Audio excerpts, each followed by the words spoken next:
Hi అండి, welcome to miss అమ్మ చెప్పే కథలు. కథ పేరు వన్ సైడ్ లవ్, చివరి భాగం. ఇంకా కథలోకి వెళ్ళిపోదాము. ఎంతోమంది కలల రాణిని ఇంట్లో పెట్టుకొని ఒక వస్తువుగా చూశాడా? ప్రేమించే హృదయం అందరికీ ఉండదు కదా. దేవుడికి ఎవరికి ఏమి ఇవ్వాలో తెలియదు. ఇలా ఏదో ఆలోచిస్తూ ఉన్నాడు. ఇంతలోనే శ్రీధర్ ఇల్లు వచ్చేసింది. శ్రీధర్ ఈ లోకంలోకి వచ్చి, ఇక్కడ సైడ్ కాపండి అన్నాడు. బైక్ దిగి థ్యాంక్స్ చెప్పాడు. సారీ, నా పర్సనల్ విషయాలు చెప్పి బోర్ కొట్టించాను అనుకుంటా, నవ్వుతూ అంది కీర్తన. అదేం లేదు అన్నాడు ఆమె నుదురు మీద చిరు చెమటను చూస్తూ.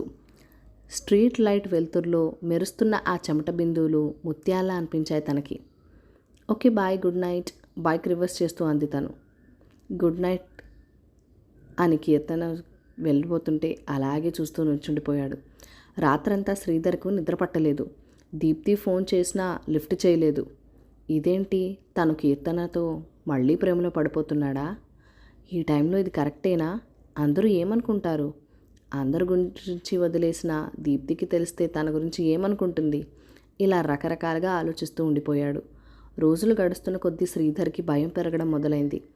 కీర్తన తన జీవితంలోకి రాకపోతే దీప్తినే పెళ్లి చేసుకుని ఉండేవాడు కదా అని సర్ది చెప్పుకుందామనుకున్నా, దేవుడు తన కోసం కీర్తనని తన ఆఫీస్కి పంపాడని మనసు మళ్ళీ మళ్ళీ చెప్తోంది. ఇంకా ఏదో ఒకటి తేల్చుకోకపోతే జీవితాంతం బాధపడాల్సి వస్తుందని నిర్ణయించుకున్నాడు. ఆ రోజు ఆదివారం కావడంతో తీరిగ్గా వరండాలో కూర్చొని పేపర్ చదువుతున్నాడు శ్రీధర్. అప్పుడప్పుడే పిచ్చుకలు శబ్దం చేస్తుండటంతో అటువైపు చూస్తున్నాడు. 2 పిచ్చుకలు గోడ మీద కూర్చొని సరదాగా సరసాలాడుకుంటున్నాయి. వాటినే కొద్దిసేపు చూసి పేపర్ పక్కన పాడేసి ఇంట్లోకి వెళ్ళాడు. ఆమె వంటగదిలో కూరగాయలు తరుగుతుంది. నుదుటిపై చెమట వస్తుంటే ముంగురుల్ని వెనక్కి సరిచేసుకుంటూ ఉంది. ఆ టైంలో ఒక చెయ్యి తిరిగిన చిత్రకారుడు ఎంతో శ్రద్ధతో వేసిన పెయింటింగ్లా కనిపించింది. ఆ దృశ్యం అదృశ్యం కావద్దనుకొని వెంటనే మొబైల్ ఫోన్ తీసుకొని ఆమెను దూరంగా నుండి ఫోటో తీశాడు. కీర్తన అతని వైపు చూసి, ఏం చేస్తున్నావు అంది. ఏం లేదు, నా ఏంజల్ని ఫోటో తీస్తున్నా అన్నాడు శ్రీధర్. అబ్బో అంది తను టమాటాలు తరుగుతూ. వెంటనే వెళ్ళి ఆమెను వెనక నుండి వాటేసుకున్నాడు. ఏంటండి ఇది అందామె ఇబ్బంది పడుతూ. ఏం, నా భార్యను నేను వాటేసుకుంటే తప్ప అంటూ ఇంకా బలంగా హత్తుకున్నాడు. ఇంతలో కాలింగ్ బెల్ మోగింది. ముందు ఎవరొచ్చారో చూసిరండి అని కీర్తన అనడంతో వెళ్ళి డోర్ ఓపెన్ చేశాడు. ఎదురుగా దీప్తి నుంచుని ఉంది. లోపలికి రావచ్చా అంది దీప్తి. ఆమె వెనకాలే ఇంకో అబ్బాయి ఉన్నాడు. ప్లీజ్ కమిన్ అంటూ లోపలికి ఆహ్వానించాడు శ్రీధర్. కీర్తన కూడా వారిని చూసి హాల్లోకి వచ్చి దీప్తిని విష్ చేసి కూర్చోబెట్టింది. తిను సురేష్, నెక్స్ట్ వీక్ మా మ్యారేజ్ ఉంది, మీరిద్దరూ తప్పక రావాలి అంటూ పెళ్లి పత్రిక తీసి వారి చేతిలో పెట్టింది దీప్తి. ఓ కంగ్రాట్స్, తప్పకుండా వస్తాం అంది కీర్తన. కొద్దిసేపు మాట్లాడాక వాళ్ళిద్దరూ వెళ్ళిపోయారు. దీప్తి చాలా మంచి అమ్మాయి కదండి. నా వల్ల తన పెళ్ళి ఆగిపోయినా అవేవీ మనసులో పెట్టుకోకుండా తన పెళ్ళికి ఇన్విటేషన్ తెచ్చి ఇచ్చింది అంది కీర్తన. అవును అన్నాడు శ్రీధర్ ఆ రోజు కాఫీ షాప్లో జరిగింది గుర్తు చేసుకుంటూ. పెళ్ళికి 10 రోజులు ఉందనగా దీప్తిని ఒక కాఫీ షాప్లో కలిసి కీర్తన గురించి చెప్పాడు శ్రీధర్. తను కాలేజీ రోజుల్లో ఎంతగా ఆమెని ఆరాధించాడో, ఆమె జ్ఞాపకాలతో వేరే అమ్మాయిని ఎందుకు తన జీవితంలోకి ఆహ్వానించలేకపోయాడో, ఇప్పుడేం జరిగిందో అంతా పూసగుచ్చినట్టు చెప్పాడు. వేరే అమ్మాయి అయితే ఎంత రచ్చ చేసేదో తెలియదు, కానీ దీప్తి మాత్రం శ్రీధర్లో ఉన్న నిజాయితీని చూసి అతన్ని అర్థం చేసుకుంది. నెలకో అమ్మాయిని ప్రేమించే ఈ రోజుల్లో అన్ని సంవత్సరాలు ఒకే అమ్మాయిని తలుచుకొని ఉండడం ఆశ్చర్యంగా అనిపించింది తనకి. ఆ టైంలో తనకు గుర్తొచ్చిన ఒకే ఒక వ్యక్తి సురేష్. సురేష్ గుర్తుకు రాకపోయి ఉంటే బర్స్ట్ అయిపోయి వేరేలా ప్రవర్తించేదేమో. సురేష్ కూడా 6 సంవత్సరాల నుండి తనకు ప్రపోజ్ చేస్తూనే ఉన్నాడు, కానీ ఎప్పుడూ ఇబ్బంది పెట్టేలా ప్రవర్తించలేదు. సురేష్ ఇల్లు వాళ్ళ వీధి చివరిలోనే ఉండేది. మొదట్లో ఆటో నడుపుకునేవాడు. అక్కడే తనతో పరిచయం అయింది. తర్వాత కారు కొనుక్కొని క్యాబ్ నడిపాడు. ఇప్పుడు సొంతంగా 4-5 కార్లు కొని క్యాబులకు రెంట్కి ఇస్తున్నాడు. కష్టపడే తత్వం కలవాడు. పైగా ఏ చెడ అలవాట్లు లేవు. నీ ఇన్స్పిరేషన్తోనే జీవితంలో పైకి రావాలని నిర్ణయించుకున్నానని ఎప్పుడూ చెప్తుండేవాడు. దీప్తి ఐఐఎంలో ఎంబీఏ చేసింది. పెద్ద కంపెనీలో మంచి పొజిషన్లో ఉంది.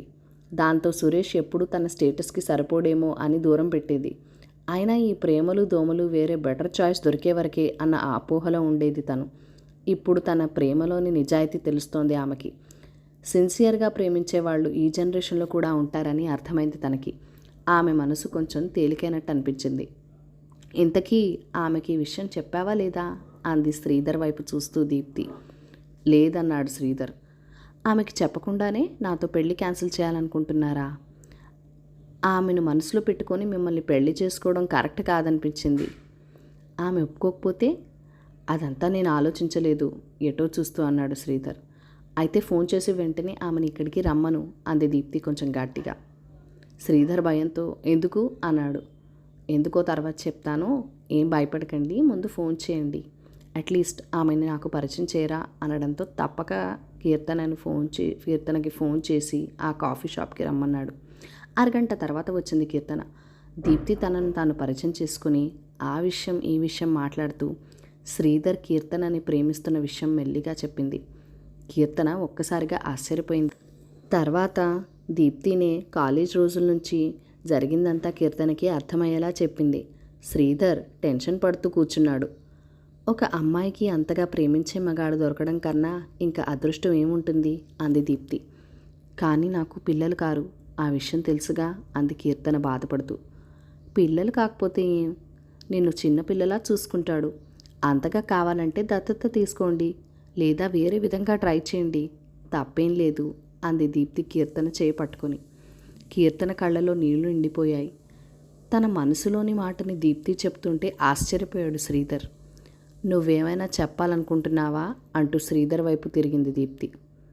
కొంచెంసేపు మౌనం తర్వాత శ్రీధర్ ధైర్యం తెచ్చుకొని, కీర్తన, నిన్న ఇంట్లో వస్తువులా కాదు, నా జీవితంలో వెలుగులా చూసుకుంటా, నిన్ను బాగా చూసుకుంటానన్న నమ్మకం నాకుంది. అదే నమ్మకం నీకు కూడా కలిగేలా చూసుకుంటా అప్రయత్నంగా మాట్లాడేశాడు. దీప్తి కీర్తన వైపు తిరిగి, ఒక ఆడదాని మనసు ఆడది అర్థం చేసుకుంటుందంటారు, కానీ మగాడి మనసు కూడా ఆడది అర్థం చేసుకుంటే ఆమె జీవితం ఇంకా బాగుంటుంది. నా పెళ్లి గురించి ఆలోచించకు. మా నాన్నకు నేనంటే చాలా ఇష్టం. ఆయన్ని కన్విన్స్ చేయడం నాకు పెద్ద విషయం కాదు. శ్రీధర్ నీకు మంచి మ్యాచ్, ఆలోచించుకో అంటూ లేచి ఆల్ ద బెస్ట్ అంటూ ఇద్దరికి షేక్ హ్యాండ్ ఇచ్చి అక్కడి నుండి వెళ్ళిపోయింది.